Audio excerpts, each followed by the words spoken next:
Morning everyone. নিজৰ physical কাৰণে যিকোনো এক্সাৰচাইজ কৰা দৰকাৰ আৰু মই এই কাৰণে নিজৰ ফিজিকেল কাৰণে সদায় এনেই এক্সাৰচাইজ কৰি থাকোঁ।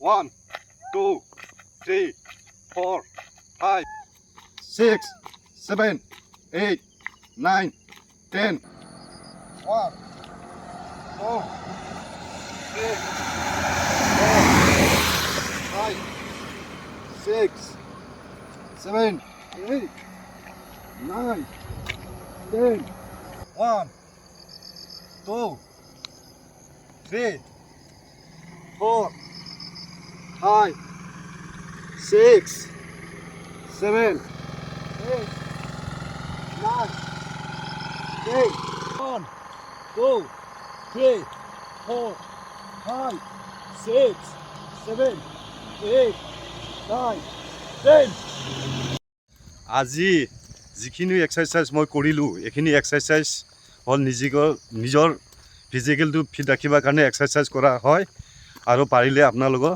এনেকৈ এক্সাৰচাইজ কৰিব। ধন্যবাদ।